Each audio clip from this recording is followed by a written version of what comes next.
हाँ जी नमस्कार, एक बार फिर से बहुत बहुत स्वागत है परिपूर्णता क्लासेस के एक और नई कक्षा में। हिंदी साहित्य के अंतर्गत भारतेंदु युग के बाद, द्विवेदी युग के बाद बारी आती है छायावाद की। छायावाद के युग के बारे में पढ़ना प्रारंभ करें तो सबसे पहले इसके कालक्रम के बारे में बात करते हैं। तो 1920 से लेकर 1936 तक इसका आपके प्रमुख कार्यकाल माना गया है। और डॉक्टर नगेंद्र जी हैं, इन्होंने 1918 से लेकर 1938 तक इसका काल माना है। तो छायावाद के अगर प्रमुख रूप से आपकी कालावधि में देखें तो दो मत हैं जो प्रचलित हैं। पहला मत कहता है कि 1918 से प्रारंभ है। छायावादी गुणों और प्रवृत्ति से युक्त सर्वप्रथम रचना झरना कौन सी है? झरना है इनके अनुसार। जो झरना है जयशंकर प्रसाद के द्वारा लिखित है, जिसका प्रकाशन कब हुआ? 1918 में हुआ। तो नगेंद्र जी हैं जैसे इतिहासकार हुए, उन्होंने छायावाद का समय उस झरना जो रचना है जयशंकर प्रसाद जी की, उसी रचना से छायावाद का समय प्रारंभ मान लिया, यानी कि 1918 मान लिया और 1938 तक इसका समय कालावधि है वो निर्धारित करी। ठीक है। फिर अगर हम बात करें 1920 से प्रारंभ करने वाले की, तो जो हमारा मूल रूप से सर्वमान्य जो तथ्य है यही है कि 1920 से प्रारंभ हुआ। इस युग का नामकरण श्री जो मुकुटधर पांडे हैं। कौन? श्री जो मुकुटधर पांडे हैं, इनके द्वारा रचित हिंदी छायावाद के आधार पर रखा हुआ माना जाता है। तो श्री मुकुटधर पांडे द्वारा रचित निबंध है कौन सा? हिंदी छायावाद के आधार पर रखा हुआ माना जाता है और ये सार्वमान्य का आपके तथ्य हैं। यह निबंध सर्वप्रथम जबलपुर से प्रकाशित होने वाली श्री आपके शारदा पत्रिका में 1920 ईस्वी में प्रकाशित हुआ था। अतएव हिंदी छायावाद का प्रारंभ 1920 ईस्वी से माना जा सकता है। श्री महावीर प्रसाद द्विवेदी सरस्वती जो पत्रिका थी, उनका संपादन 1903 से लेकर 1920 ईस्वी तक कर रहे थे, जिसके आधार पर द्विवेदी युग का समय 1920 ईस्वी तक निर्धारित किया गया था और छायावाद का समय 1920 ईस्वी से प्रारंभ माना जा सकता है। तो प्रमुख रूप से एक फैक्ट ये भी है कि जो सरस्वती पत्रिका है, जिसके संदर्भ में हम देखते हैं कि जो द्विवेदी युग चलता है, तो द्विवेदी जी, महावीर प्रसाद द्विवेदी जी के द्वारा सरस्वती पत्रिका का संपादन 1903 से लेकर 1920 ईस्वी तक किया जाता है। तो उसी के आधार पर उसको आपके द्विवेदी युग कहा। तो जस्ट द्विवेदी युग जब कंप्लीट हुआ तब दूसरा युग प्रारंभ होता है, जिसे हम छायावाद के नाम से जानते हैं। और छायावाद का कालक्रम 1920 से लेकर 1936 तक फिर माना है। ठीक है। हिंदी छायावाद शीर्षक से सुशील कुमार द्वारा लिखित एक अन्य निबंध 1921 ईस्वी में सरस्वती पत्रिका में प्रकाशित हुआ था, जिसमें उन्होंने छायावाद को अस्पष्टवाद के अर्थ में ग्रहण किया था। तो जो आपके हिंदी में छायावाद शीर्षक नाम से एक सुशील कुमार नाम से एक लेखक हुए, उनके द्वारा भी एक निबंध 1921 में लिखा गया और जो सरस्वती पत्रिका में प्रकाशित हुआ, जिसमें उन्होंने छायावाद को अस्पष्टवाद के अर्थ में ग्रहण किया। मुकुटधर पांडे का एक कथन है, मेरी समझ में नई शैली के में भावों की छाया पाई जाती है, जिन्हें पकड़कर हृदय संगम करने के पाठकों की कठिनाई होती थी। इस छायावादियों से ही मैंने छायावाद शब्द को बनाया था। तो मुकुटधर पांडे का कथन है कि मेरी समझ में नई शैली में भाव नहीं, तो मेरी जो शैली उसमें नई शैली में भाव नहीं और भावों की छाया पाई जाती थी, जिन्हें पकड़कर हृदय संगम करने में पाठकों की कठिनाई होती थी। इससे छायावादियों में ही से ही मैंने छायावाद शब्द बनाया था। छायावाद की अगर परिभाषाओं के बारे में देखें तो आपके नगेंद्र जी हैं, इन्होंने छायावाद के लिए कहा, छायावाद स्थूल के प्रति सूक्ष्म का विद्रोह है। जो स्थूल है, इस स्थूल के प्रति सूक्ष्म का विद्रोह है। छायावाद एक विशेष प्रकार की भाव पद्धति है, जीवन के प्रति एक विशेष भावात्मक दृष्टिकोण है।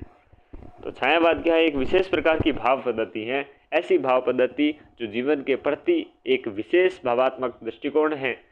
ये क्या किसके अनुसार है? नगेंद्र कुमार के अनुसार है। फिर राम कुमार वर्मा के अनुसार देखें तो जब आत्मा की छाया परमात्मा में और परमात्मा की छाया आत्मा में पड़ने लगती है तो छायावाद की सृष्टि होती है। डॉक्टर राम कुमार वर्मा कहते हैं जब आत्मा की छाया परमात्मा में और परमात्मा की छाया जब आत्मा में प्रकट होती है तब उसे छायावाद कहते हैं। जयशंकर प्रसाद के अनुसार जब वेदना के आधार पर स्वानुभूति अभिव्यक्त होने लगी तब हिंदी में छायावाद के नाम से अभिहित किया गया। जब वेदना के आधार पर स्वानुभूति अभिव्यक्त होने लगी तब हिंदी में उसे छायावाद के नाम से अभिहित किया गया। ये आपके जयशंकर प्रसाद जी के अनुसार। महादेवी वर्मा के अनुसार छायावाद तत्व प्रकृति के बीच जीवन का उद्गित उसका मूल आपके सर्वात्मवाद है। तो महादेवी वर्मा के अनुसार क्या है? छायावाद तत्व आपके प्रकृति के बीच जीवन का उद्गित और उसका मूल सर्वात्मवाद है। रामचंद्र शुक्ल के अनुसार छायावाद का प्रयोग दो अर्थों में समझना चाहिए। एक तो रहस्यवाद के अर्थ में और दूसरा है काव्य शैली या आपके पद्धति शैली विशेष के व्यापक अर्थ में। तो रामचंद्र शुक्ल के अनुसार छायावाद का प्रयोग दो अर्थों में समझना चाहिए। एक रहस्यवाद के अर्थ में और दूसरा काव्य शैली या पद्धति विशेष के व्यापक अर्थ में।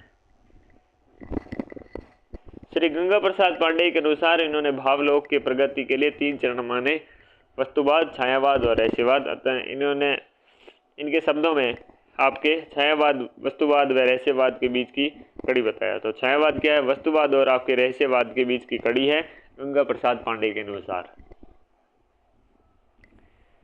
डॉक्टर गणपति चंद्र गुप्त के बारे में अगर हम बात करें तो इनके अनुसार छायावाद को स्वच्छंदतावाद कहते हुए कहा, स्वच्छंदतावाद एक विशेष प्रकार की मानसिक चेतना है जिसमें व्यक्ति अंतर्मुखी होकर बाह्य जगत की अपेक्षा, अंतर जगत को बौद्धिकता की अपेक्षा, भावात्मक तो यथार्थ की अपेक्षा, कल्पना को सत्य की अपेक्षा, सौंदर्य को परंपरा की अपेक्षा, नूतनता को संघर्ष की अपेक्षा, प्रेम को अधिक महत्व देने लगता है। जिस काव्य में इस प्रकार की अंतर्मुखी चेतना की अभिव्यक्ति होती है उसे सामान्यतः स्वच्छंदतावाद का नाम दिया जाता है।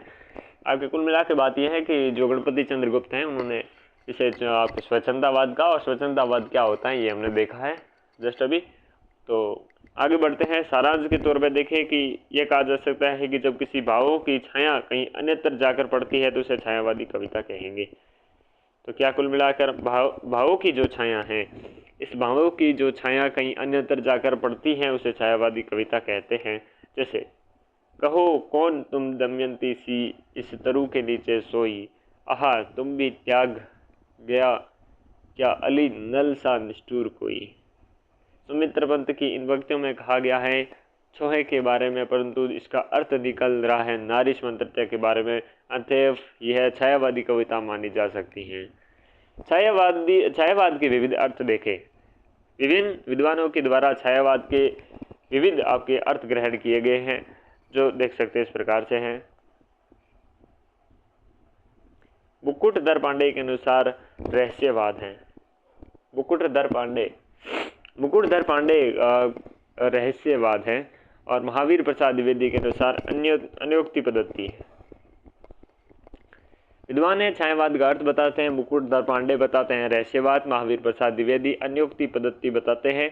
आचार्य रामचंद्र शुक्ल शैली वैचित्र्य मधु आपके चर्या चित्र भाषा शैली आदि नाम से आदि अर्थ के रूप में छायावाद का अर्थ प्रकट करते हैं। आचार्य शुक्ल के अनुसार छायावाद संबंधी ईसाई संतों में आपके फेंटस वाटा छायावास शब्द से जोड़ा गया है जिसे चित्र भाषा शैली कहा है। इसे रविंद्रनाथ टैगोर की कविता के प्रभाव से आया हुआ मानते हैं। नंद दुलारे वाजपेयी जी के अनुसार आपके वक्त सौंदर्य में आध्यात्मिक छाया का भान। तो वक्त सौंदर्य में आध्यात्मिक छाया का भान नंद आपके दुलारे वाजपेयी के अनुसार। और भी हैं कुछ लोग जो डॉक्टर नगेंद्र है, जैसे स्थूल के प्रति सूक्ष्म का विद्रोह, ये कौन कहते हैं, इनका अर्थ है डॉक्टर नगेंद्र के अनुसार। व्यंग्यार्थ प्रधान शैली है आपके हजारी प्रसाद द्विवेदी के अनुसार। और सुशील कुमार ने अपनी रचना में अस्पष्टवाद कहा है। जयशंकर प्रसाद ने कांति के नाम से कहा है, पुकारा है इसे, किस नाम से, कांति के नाम से पुकारा है। ठीक है। और भी है, जैसे कि सुमित्रा नंद पंत ने सौंदर्य की छाया कहा है, किसे, छायावाद के अर्थ को, सौंदर्य की छाया। और बच्चन सिंह ने आपको स्वच्छंदतावाद कहा है, ठीक है।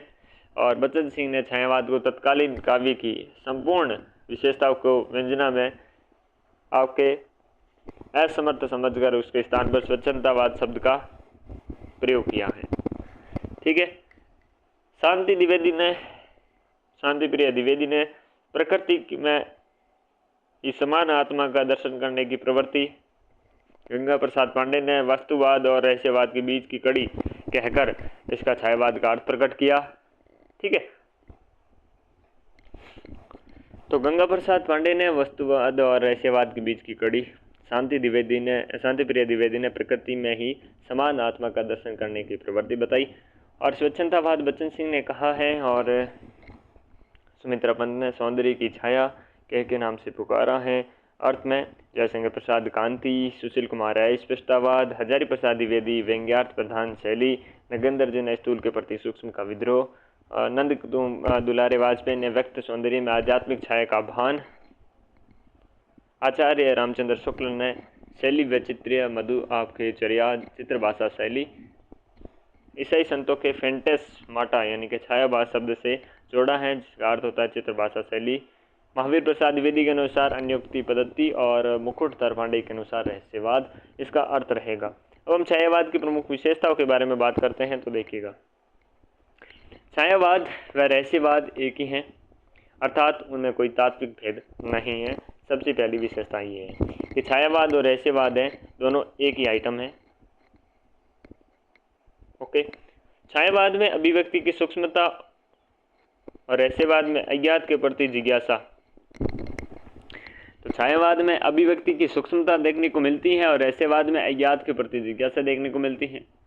छायावाद प्रकृति में मानव जीवन का प्रतिबिंब है, तो मानव जीवन का प्रतिबिंब देखता है, प्रकृति में मानव जीवन का प्रतिबिंब देखता है छायावाद।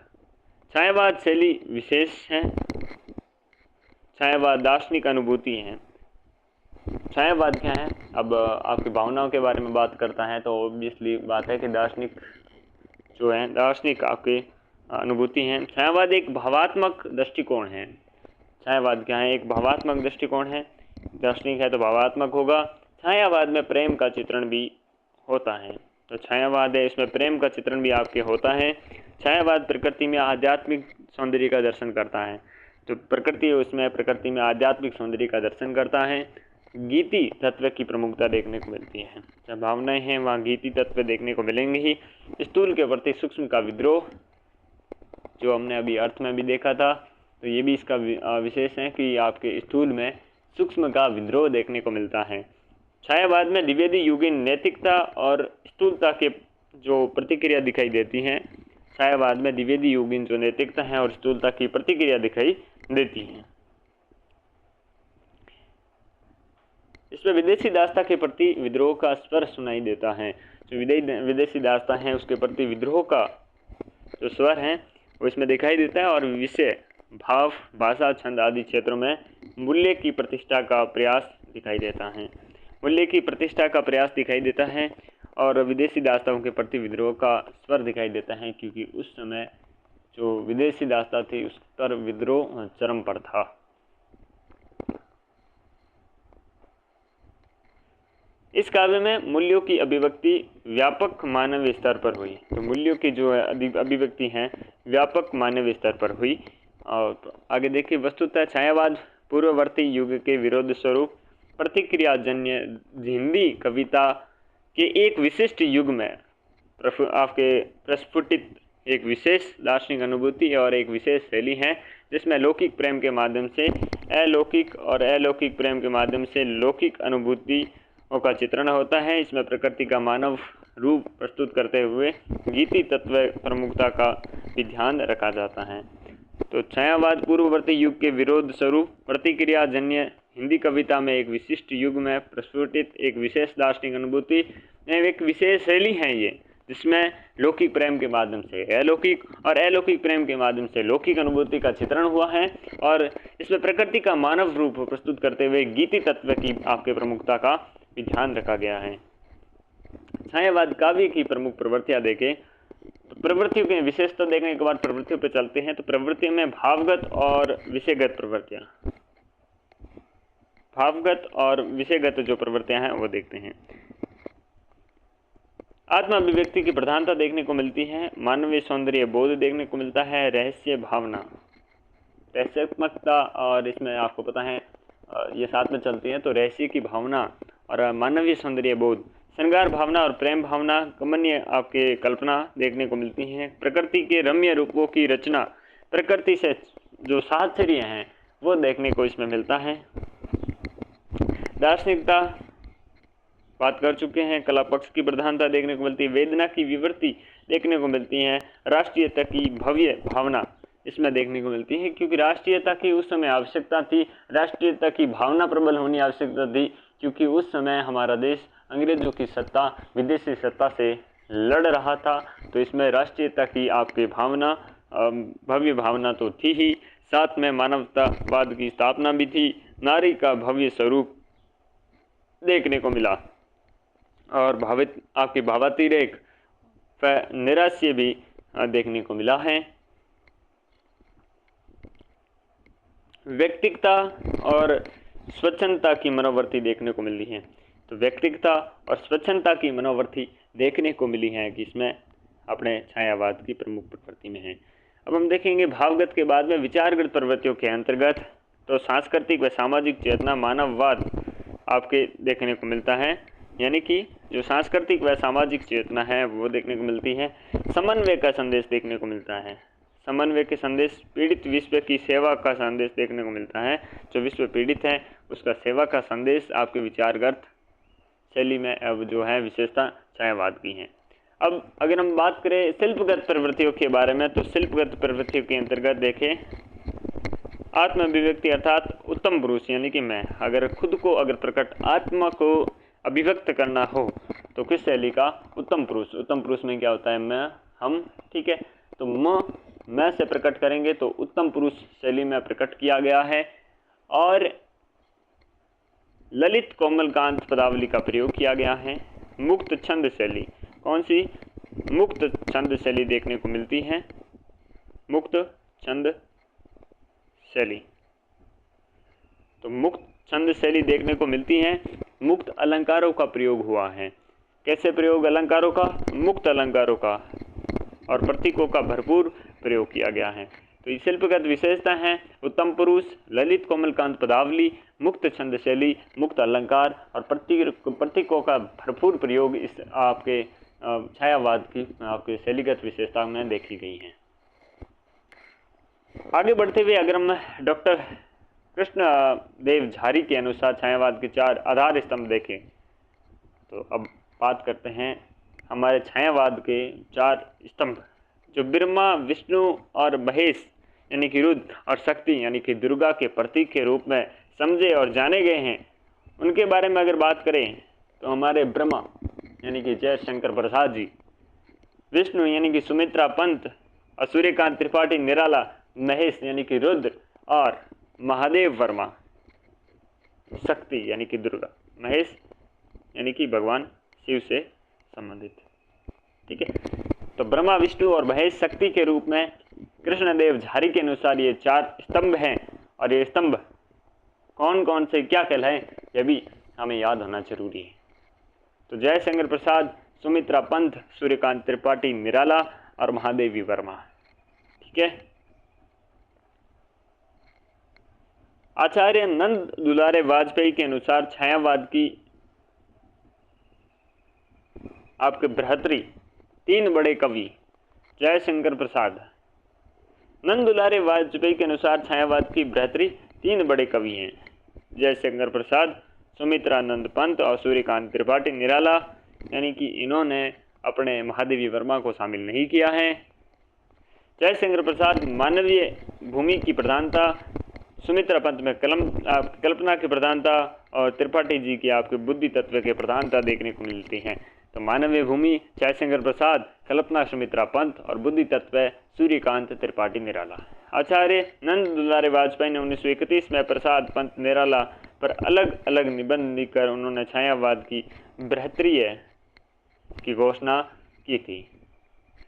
छायावाद के लघुत्रय 3 छोटे कवि हैं, वो आपके प्रतिपादक इनके अनुसार डॉक्टर राम कुमार वर्मा के अनुसार कौन कौन है? आपके महादेवी वर्मा को माना, राम कुमार वर्मा को माना, खुद ही मान रहे हैं क्या? हाँ, तो और भगवती चरण आपके वर्मा। तो ये 3 वर्मा ब्रदर्स एंड सिस्टर्स आपके लघुत्रय 3 छोटे कवि प्रतिपादक डॉक्टर राम कुमार वर्मा, महादेवी वर्मा, राम कुमार वर्मा और भगवती चरण वर्मा। छायावाद की लघुत्रयी में कुछ इतिहासकार भगवती चरण वर्मा के स्थान पर माखन लाल चतुर्वेदी को स्थान देते हैं। ये भी आपके इम्पोर्टेंट तथ्य हैं। छायावाद के 4 प्रमुख कवियों की दार्शनिक मत के अनुसार देखें तो जयशंकर प्रसाद का आपकी प्रत्यभिज्ञा और दर्शन, आनंदवाद और समरसतावाद देखने को मिलता है। सुमित्रानंद पंत अरविंद दर्शन आपके पंत के देखने को मिलता है। त्रिपाठी जी के अद्वैत वेदांत दर्शन देखने को मिलता है और महादेवी वर्मा में बौद्ध दर्शन देखने को मिलता है। तो समरसतावाद, आनंदवाद या प्रत्यभिज्ञा दर्शन में जयशंकर प्रसाद, सुमित्रा पंत अरविंद दर्शन, सूर्यकांत त्रिपाठी अद्वैत वेदांत दर्शन और महादेवी वर्मा बौद्ध दर्शन में राष्ट्रीय महत्व लेके अपने आते हैं। विविध ऐतिहासिककारों और आलोचकों के मतानुसार छायावाद के प्रवर्तक के रूप में देखें। आचार्य रामचंद्र शुक्ल के अनुसार मैथिली शरण गुप्त और मुकुटधर पांडे क्या है? आपके छायावाद के प्रवर्तक हैं।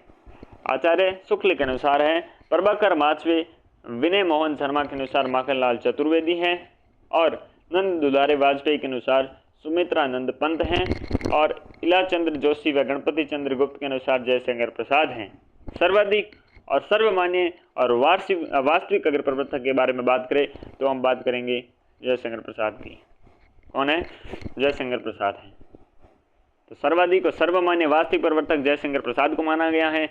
अलग अलग आपके व्यक्ति शुक्ल जी हुए, उन्होंने गुप्त और पांडे जी को माना और माचवे और विनय मोहन शर्मा ने माखनलाल चतुर्वेदी को, नंद दुलारे वाजपेयी के अनुसार सुमित्रा पंत और जोशी आपके और गणपति चंद्र गुप्त के अनुसार जयशंकर प्रसाद हैं। और ये जयशंकर प्रसाद ही वास्तविक, सर्वमान्य और सर्वाधिक आपके प्रवर्तक माने गए हैं। विशेष तथ्यात्मक जानकारी देके छायावाद कल्पना प्रधान काव्य कहलाता है। ये हम काफ़ी बार चीज़ दे चुके हैं कि ये कल्पना भावना ये सारी चीज़ें इसमें देखने को मिलती हैं। आत्म अभिव्यक्ति यानी कि उत्तम पुरुषोत्तम आपके देखने को मिलता है इसमें। छायावादी काव्य में अनुभूति की गहराई, दार्शनिकता है तो अनुभूतियों की गहराई होगी, भावनाओं की गहराइयाँ होगी, ठीक है, नैतिकता देखने को मिलेगी। छायावादी युग में खड़ी बोली हिंदी का स्वर्ण युग कहा जा सकता है। खड़ी बोली हिंदी का स्वर्ण युग छायावादी युग में है और ये विशेष तथ्य हैं। मानवतावाद छायावाद का सर्वाधिक उज्ज्वल, मानवतावाद छायावादी का सर्वाधिक उज्ज्वल पक्ष माना जाता है। प्रेमचंद के द्वारा संपादित जागरण पत्र को आपके छायावाद का घोर समर्थक पत्र माना जाता है। तो जागरण पत्र किसके द्वारा? प्रेमचंद के द्वारा लिखित है। इसको छायावाद का घोर समर्थक पत्र माना जाता है। छायावादी कवियों में प्लायनवादी कवि भी कहा जाता है क्योंकि ये यथार्थ जीवन के कटुता से मुंह मोड़कर कल्पना लोग, तो कह सकते हैं छायावादी प्लायनवादी थे क्योंकि ये यथार्थ जीवन की कटुता से मुंह मोड़कर कल्पना लोग से जो वितरण करते हैं उन्हें नजराते देखने को मिलता है और जो यथार्थ से भाग जाए उसे प्लायनवादी कहेंगे। आचार्य रामचंद्र शुक्ल के अनुसार छायावाद को अभिव्यंजनावाद का विलायती संस्करण कहा गया है। शुक्ल जी के अनुसार छायावाद को अभिव्यंजनावाद का विलायती संस्करण कहा है। आचार्य नंद दुलारे वाजपेयी ने छायावाद के समर्थन में कई लेख लिखे जो भारत नामक जो पत्रिका थी उसमें प्रकाशित हुए। तो नंद दुलारे वाजपेयी जी ने छायावाद के समर्थन में कई लेख लिखे जो भारत नामक पत्रिका में प्रकाशित है। जयशंकर प्रसाद की झरना कविता 1918 में लिखित जो कविता छायावाद की प्रयोगशाला का प्रथम आविष्कार माना गया है। तो झरना जो जयशंकर प्रसाद के द्वारा लिखित प्रथम कविता है जो 1918 ईस्वी में लिखी गई, ये कविता आपके छायावाद की प्रयोगशाला का प्रथम आविष्कार है। जयशंकर प्रसाद के द्वारा रचित कामायनी 1935 ईस्वी में इस काव्यधारा की चरम परिणति के रूप में स्वीकार किया गया है। तो कामायनी ये रचना भी जयशंकर प्रसाद की है, ये चीज़ भी आपको याद होनी चाहिए। और ये आपकी काव्यधारा इसकी जो है छायावाद की, इसकी चरम परिणति के रूप में स्वीकार किया गया है। छायावाद की कवियों का पर अंग्रेजी आपके रोमांटिसिज्म का गहरा प्रभाव परिलक्षित हुआ है।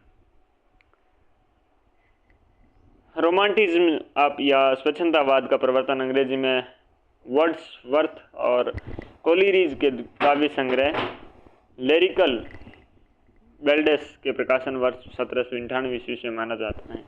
छायावाद के प्रवर्तक निसंदेह जयशंकर प्रसाद भी माने गए हैं।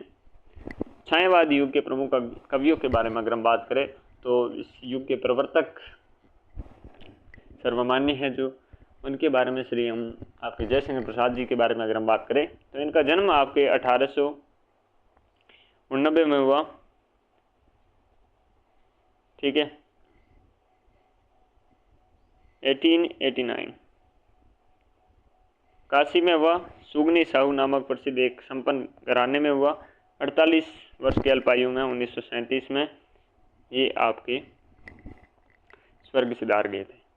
प्रमुख रचनाएं देखें तो 1905 या 1913 ईस्वी में ये रचना, पहले 1905 ईस्वी में ब्रज भाषा में रची गई थी, बाद में 1913 में इसे खड़ी बोली में रूपांतरित किया गया था। यह आपकी प्रेम पथिक, ठीक है। तो पहली रचना आपकी ब्रज भाषा में रची गई थी पहले, तो फिर इसे खड़ी बोली में रचा गया, रूपांतरित किया गया प्रेम पथिक। चित्राधार, चित्राधार में आपके 1909 में। करुणालय है जो 1913 में। कानन कुसुम 1913 ईस्वी में। महाराणा का महत्व 1914 ईस्वी में। झरना 1918 ईस्वी में। आंसू 1925 ईस्वी में। लहर 1933 में। कामायनी 1935 में रचित थी। ये प्रमुख रचनाएं हैं। आगे हम कविताओं की तरफ बढ़ेंगे, लेकिन ये आपको याद होना जरूरी है कि लास्ट में 1935 में कौन सी रचना, 1935 की आपकी चरम सीमा में पहुंचाने वाली कामायनी है, और प्रेम पथिक इनकी पहली रचना देखने को मिल रही है जो 1905 और फिर रूपांतरित होती हैं खड़ी बोली में 1913 में। चित्राधार 1909, करुणालय 1913, कानन कुसुम 1913, महाराणा का महत्व 1914, झरना 1918 और आंसू है 1925, लहर है 1933 और कामायनी है आपके 1935। ठीक है, तो सारी महत्वपूर्ण हैं, सारी याद होनी जरूरी हैं, कालक्रम याद होना जरूरी है। तो ठीक है, आगे बढ़े, कविता की तरफ बढ़े। प्रमुख प्रसिद्ध जो कविताएं हैं, तो 1909 की इनकी कविता है उर्वशी, वन मिलन है 1909 की, प्रेम राज्य है 1909 की, अयोध्या का उद्धार 1910, आपके शोकोच्छ्वास है जो 1918-10 की, आपके बबरू वाहन 1911, कल्पना सुख 1909, विदाई 1909, नीरव प्रेम 1909, विसर्जन 1909। सर्वप्रथम छायावादी कविता खोलो द्वार, यह कविता हिंदू पत्रिका में प्रकाशित हुई थी 1914 ईस्वी की। ठीक है ना। ब्रज भाषा में कलाधर उपनाम से रचित सर्वप्रथम कविता है सावन पंचम 1906 ईस्वी की। महत्वपूर्ण रचनाओं के संबंध में विशेष तथ्य देखें तो चित्राधार के बारे में हम बात करें, इसमें प्रसाद जी के प्रारंभिक जीवन में विविध पत्र पत्रिकाओं में छपी कविताओं को संकलित किया गया है। इसमें क्या है, प्रसाद जी की प्रारंभिक जीवन में विविध आपकी जो पत्र पत्रिकाएं हैं उन पत्र पत्रिकाओं में छपी कविता को संकलित किया गया है चित्राधार में। इसके 2 संस्करण प्राप्त होते हैं। प्रथम संस्करण ब्रज भाषा में खड़ी बोली दोनों में रचित कविताओं का संकलन, द्वितीय संस्करण में केवल ब्रज भाषा में रचित कविताओं की संकलन किया गया है। विषय वस्तु की दृष्टि से इसमें 4 प्रवृत्तियां पाई गई हैं। एक है पौराणिक और ऐतिहासिक विषय वस्तु की, यानी कि इतिवृत्तात्मक शैली देखने को मिली है। प्रकृति का आपके स्वतंत्र रूप में चित्रण देखने को मिलता है। प्रेमानुभूति की व्यंजना देखने को मिलती हैं। भक्ति भावना की अभिव्यंजना आपके देखने को मिलती हैं। आगे देखिए, कविता संकलन के प्रसाद जी के द्वारा रचित प्रसिद्ध कविताओं का संकलन किया गया है। अयोध्या का आपके उद्धार, वन मिलन, प्रेम राज्य, कल्पना का सुख, विदाई, नीरव प्रेम और विसर्जन, इनका संकलन किया गया है। इसमें 1906 से 1909 ईस्वी के मध्य रचित रचनाओं का संकलन किया गया है चित्रा आधार में। प्रेम पथिक के बारे में अगर हम बात करें अब, तो प्रेम पथिक काव्य पहले ब्रज भाषा में 1905 में लिखा गया था, परंतु आगे चलकर 1913 में इसे खड़ी बोली में परिवर्तित किया गया। एक छोटा सा प्रबंध काव्य है जो प्रणय भावनाओं की ओतप्रोत है। कौन सी भावना? प्रणय भाव से आपके ओतप्रोत है। विषय वस्तु श्रीधर पाठक के द्वारा अनुबोधित एकांतवासी योगी से मिलती जुलती हैं। दोनों में ही प्रेम प्रेमिका में एक का आश्रयदाता और दूसरा पथिक है। दोनों में ही पथिक अपने निराश प्रेम की कहानी सुनाता है। अंत में श्रोता कोई और नहीं, वही व्यक्ति सिद्ध होता है जिसके लिए पथिक दुखी हैं। तो प्रेम पथिक। उसके बाद महाराणा का महत्व है। ये एक लघु ऐतिहासिक खंड काव्य है। आपका महाराणा प्रताप की उदारता का चित्रण किया गया है। एक बार महाराणा प्रताप की सेना के लोग मुस्लिम रमणी को बंदी बना लेते हैं। यद्यपि ये रमणी उसी अब्दुल रहीम खान खाना की पत्नी थी जो उन पर आक्रमण करने आया था, पर वे समानतापूर्वक क्या है लौटा देते हैं। इस प्रबंध काव्य की शैली में ओज गुण की प्रधानता देखने को मिलती है। कानन कुसुम के बारे में अगर हम बात करें, यह इनका एक कविता संग्रह ग्रंथ है। 1909 से 1913 ईस्वी के मध्य रचित स्फुट कविताओं का संकलन किया गया है और कविताएं पहले इंदु पत्रिका में छपती थी। इसके अधिकांश कविताओं का विषय परम तत्व है। कहीं कवि अपने आराध्य की प्रार्थना में लीन है तो कहीं वह उसके करुणा कुंज के वैभव का वर्णन कर रहा है। इस संग्रह में प्रसाद जी ने निम्न आपके प्रसिद्ध कविताएं संकलित किए हैं, जिसमें ग्रीष्म का मध्याह्न, नव वसंत, रजनीगंधा, सरोज, चित्रकूट, श्री कृष्ण जयंती, कुरुक्षेत्र, वीर बालक, ये सारी एक आपके जो कविताएं हैं उनका संकलन किया है। ये इनकी खड़ी बोली की कविताओं का प्रथम संग्रह माना जाता है। खड़ी बोली कविताओं का प्रथम आपके संग्रह माना गया है कानन कुसुम। कौन सा? कानन कुसुम। चरना के बारे में बात करें, जो प्रसाद जी का एक गीत संग्रह है। गीतों के प्रसाद जी की भावनाएं विभिन्न रूपों में बिखरी हुई हैं तथा एक और इसमें प्रकृति की मंजुल मनोहर मूर्ति का चित्रण सजीव रूप में हुआ है और दूसरी ओर यह प्रणय की कोमलता अभिव्यक्ति की ओर परिपूर्ण है। प्रसाद जी का छायावादी दृष्टिकोण इस रचना में सर्वप्रथम उजागर हुआ है। तो झरना है, इसमें झरना में छायावादी दृष्टिकोण रचना सर्वप्रथम उजागर हुआ है। ये झरना 1918 ईस्वी की रचित रचना है। आगे हम बात करें, अधिकांश इतिहासकार इसी रचना को प्रथम छायावादी रचना मानते हैं। आगे हम आंसू के बारे में अगर हम बात करें तो प्रसाद जी के द्वारा एक स्मृति काव्य है। यह विरह हृदय की सहज स्वाभाविक उच्छावास के रूप में प्रस्तुत है। आंसू और कथानक के रूप में रेखाएं इसमें स्पष्ट रूप से दृष्टिगोचर नहीं होती, किंतु फिर भी अतीत की स्मृतियों की विभंजना इसमें योजनाबद्ध ढंग से हुई है। आरंभ में कवि पाठक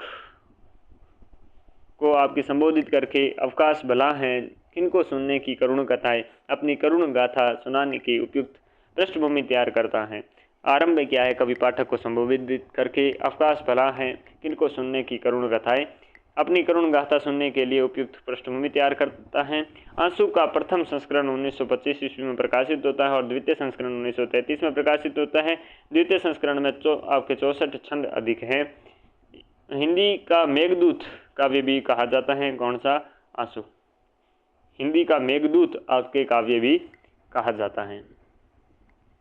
लहर के बारे में बात करें तो ये भी इनका एक कविता संग्रह है, गीति काव्य हैं। इसमें आंसू 1925 से लेकर 1933 ईस्वी तक की कविताओं का संकलन किया गया है।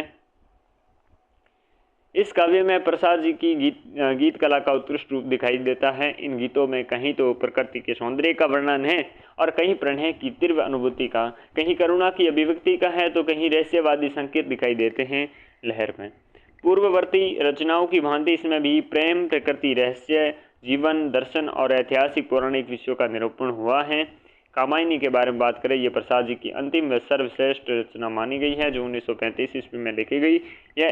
प्रकाशित हुई। यह एक प्रबंध काव्य है। आदि पुरुष मनु की जीवन गाथा का वर्णन इसमें कामायनी में किया गया है और इस संबंध में 3 आपके पात्र हैं, मनु, श्रद्धा और ईडा, जिनका प्रतीक विधान इस प्रकार से हैं, पात्र हैं और इनके प्रतीक हैं। मन के प्रतीक हैं सरदा, हद्य और रागात्मक आपके वृत्ति। तो सरदा किसके हैं? सरदा, हद्य या रागात्मक वृत्ति हैं। ईड़ा हैं जो बुद्धि की हैं, जो व्यवसायत्मकता बुद्धि है। अन्य पात्र आकुली और किरात, असुरी और शक्तियों के प्रतीक हैं। कुमार मानव का प्रतीक है। सरदा आपके काम गोत्र की बालिका है, इसलिए सरदा नाम की उसे कामायनी भी कहा जाता है। इसमें कुल 15 सर्ग हैं। चिंता, आशा, श्रद्धा, काम, वासना, लज्जा, कर्म, ईर्ष्या, ईड़ा, स्वप्न, संघर्ष, निर्वेद, दर्शन, रहस्य और आनंद। प्रसाद जी को कामायनी लेखन की प्रेरणा आपके शतपथ ब्राह्मण ग्रंथ से प्राप्त हुई थी। कौन से ग्रंथ? शतपथ ब्राह्मण ग्रंथ से इन्हें ये क्या आपके प्रेरणा प्राप्त हुई थी। इसके लेखन का मुख्य उद्देश्य आनंद वादन के स्थापना करना माना जाता है। आचार्य नंद दुलारे वाजपेयी के कामायनी को मानवता का रसात्मक इतिहास एवं नए युग का काव्य कहकर पुकारा। आचार्य नंद दुलारे वाजपेयी ने कामायनी को मानवता का रसात्मक इतिहास और नए युग का काव्य कहकर पुकारा है। मानव हृदय की भावना का जैसा सूक्ष्माति सूक्ष्म चित्रण कामायनी में वैसा अन्यत्र मिलना दुर्लभ है। रामधारी सिंह दिनकर ने अपने निबंध दोष सहित में कामायनी के बारे में लिखा है। इस विलक्षण कथा के संधान मात्र को मैं आधी या उससे अधिक कविता मानता हूँ। उनके मतानुसार कामायनी में कर्म, संदेश और वैराग्य मत का खंडन है। ये कामायनी की कारीगरी में विराटता का अद्भुत सौंदर्य देखने को मिलता है। कामायनी का आनंद सर्ग इस महाकाव्य का अंतिम और महत्तम सर्ग है। ये कवि की दर्शन के दृष्टिकोण का द्योतक आपके माना जाता है। इसके प्रथम चिंता सर्ग है। कुछ अंश इसमें 1928 इसमें सुधा नामक पत्रिका से प्रकाशित हुआ था और कामायनी के लिए इनको मंगला प्रसाद पारितोषिक प्राप्त हुआ था। सूर्यकांत त्रिपाठी निराला ने कामायनी को रहस्यवाद का प्रथम महाकाव्य कहकर पुकारा है। शांति प्रिय द्विवेदी ने कामायनी को छायावाद का उपनिषद कहकर पुकारा है। गजानन महादेव मुक्तिबोध के अनुसार ये रचना फैंटेसी विद्या की रचना मानी गई है। रामधारी सिंह दिनकर के अनुसार इस रचना में मूलतः कर्म का संदेश देते हुए वैराग्य मत का आपके खंडन किया गया है। शांत रस की इसमें प्रधानता है। ताटक छंद का प्रयोग हुआ है। सुमित्रा नंद पंत ने इस रचना को हिंदी के ताजमहल के समान कहकर पुकारा है। प्रसाद जी के संबंध में अन्य तथ्य हैं। पहला कि ये छायावाद के प्रवर्तक हैं। छायावाद का ब्रह्मा कहा जाता है और इलाचंद्र जोशी, गणपति चंद्र गुप्त के अनुसार छायावाद का जनक माना गया है। कुछ आलोचक इनको झारखंडी कवि भी कहते हैं। ये प्रारंभ कलाधर नाम से ब्रज भाषा में रचना कार्य करते थे। किस नाम से? कलाधर नाम से आपके ब्रज भाषा में रचनाएं करते थे। उर्वशी इनकी गद्य और पद्य मध्य रचना चंपू काव्य है। इनकी पुस्तकाकार रूप में प्रकाशित सर्वप्रथम रचना भी मानी गई है। कौन सी? उर्वशी। कुछ आलोचकों ने प्रसाद जी को पुरातनपंथी कहा क्योंकि उन्होंने साहित्य सर्जन में भारतीय संस्कृति, ऐतिहासिक और पौराणिक कथानकों को आधार बनाया है। इनके द्वारा रचित करुणालय हिंदी का प्रथम आपके गीति नाट्य माना गया है। यहाँ पे भी नोटेड है कि करुणालय हिंदी का प्रथम गीति नाट्य है जो किसके द्वारा रचित है? जयशंकर प्रसाद के द्वारा है। 1909 ईस्वी में इंदु पत्रिका के संपादक के साथ इनकी साहित्य यात्रा प्रारंभ हुई जो कामायनी तक अनवरत चलती रही। तो इंदु पत्रिका का संपादन किसने किया था? आपके प्रसाद जी ने किया था। तो ये थे जयशंकर प्रसाद जी और ये छायावाद का युग का प्रारंभ और कुछ विशेषताएं और कुछ प्रवृत्तियां हमने इसकी देखी हैं। आगे बढ़ते हुए हम प्रमुख जो सुमित्रानंद पंत जी हैं और निराला जी हैं, माधवी वर्मा है, इस प्रकार से जो प्रमुख कवि हैं और सारी चीज़ें इस के अंतर्गत जो भी हम पढ़ेंगे बस महज इस कक्षा में